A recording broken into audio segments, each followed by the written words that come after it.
You thought golf was knee socks, wooden clubs, and plaid pants. Guess what?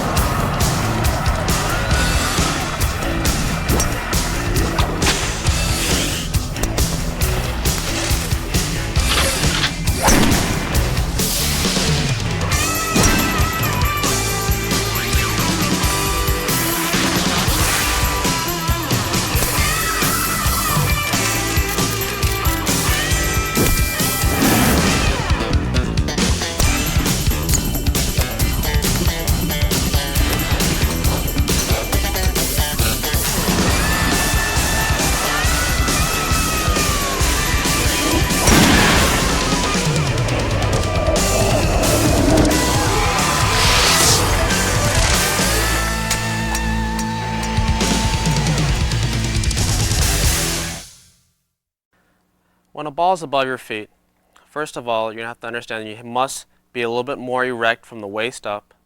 2, put a little bit more weight on the balls of your feet.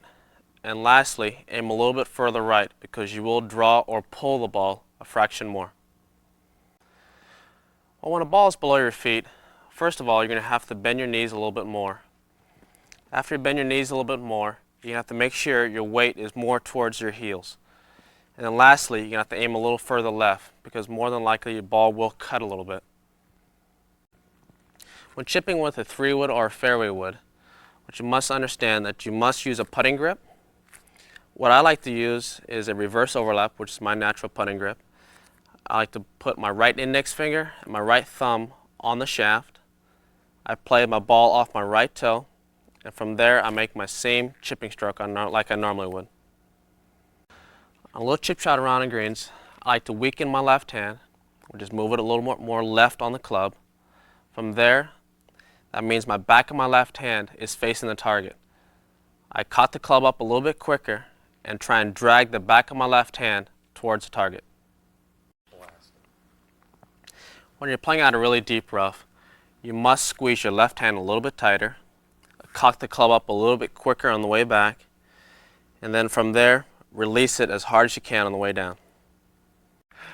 Alright, when drawing the ball, again, you want to face the club at the target, aim a little bit further right now, and from there, take the club along your foot line, on the way through, swing along your foot line again, which is right at the target.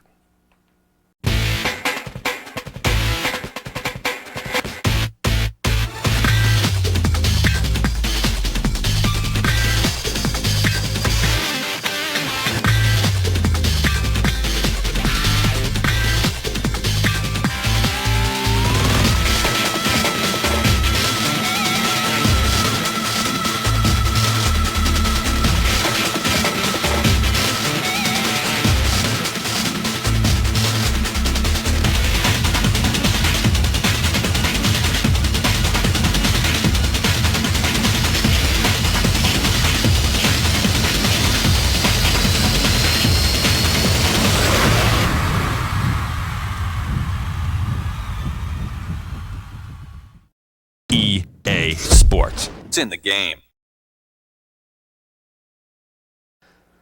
When fading the ball, place the club head facing the target, open up your stance, which is facing a little bit left, and from there take the club along your foot line, and then on the way down swing along your foot line, which is left of the target. When a ball ends up in a fairway bunker, you must choke down just a fraction, preferably about a half an inch. On the way back, try and keep your width, or what I would like to say, keep your hands as far away from your head as possible on the way back, especially at the top of the golf swing. And from there, pick the ball off the sand. Well, hitting a bunker shot, first of all, you have to open up your stance, which is left of the target. Lay your face wide open. From there, you want to, as you take the club back, try and cup your left hand as much as possible at the top of your golf swing, and from there go ahead and swing left of the target. When you're faced with a downhill lie, first of all you're going to have to move the ball back further in your stance. 2, you have to tilt your shoulders with the slope, and lastly swing along the slope. I'd have to say that you would have to take one less club because more than likely the slope will de-loft your club. You will hit the ball a little bit further. When you're faced with an uphill lie, well, first of all, you need to tilt your shoulders with the slope. Second, you need to play the ball a little bit more forward in your stance. And thirdly, you must aim a little bit right, because more than likely you pull the ball off an uphill lie. When you're hitting out of rough, first of all, you have to choke down just a fraction, play your ball further back in your stance, and as you take the club back, cock your hands a little bit quicker and keep your weight on your left side. And that's very essential because you don't want the weight going to your right. And on the way down, hit it as hard as you can. When I'm preparing to hit a putt, I always make a 360-degree walk around the hole. I start going left, go counterclockwise.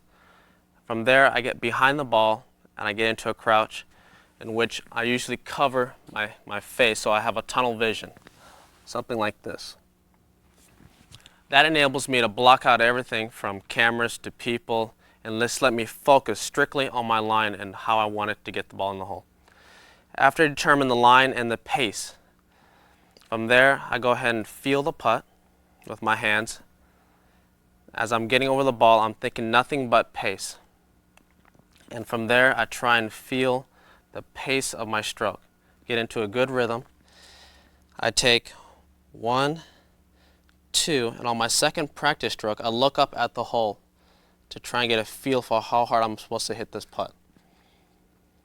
Then I place the club head behind the ball, take 1 look, 2, and my last look, my third time, I take a little bit longer of a look to get the picture of the hole, and from there I go ahead and stroke it. When playing into a strong headwind, I like to widen my stance, which lowers my center of gravity. I move my ball a fraction more back in my stance. From there, I aim a little bit more right, because I know I'm going to draw the ball a little bit going into the wind, which keeps the ball a little bit lower. When you have a strong wind coming out of the left, what I like to feel is my stance again is a little bit wider, my center of gravity lowers, and from there I aim a little bit further left to use the wind. When the wind's coming out of the right, what I like to do is aim a little bit further right so I can use the wind, and from there I widen my stance again, which lowers my center of gravity, which should enable me to maintain balance.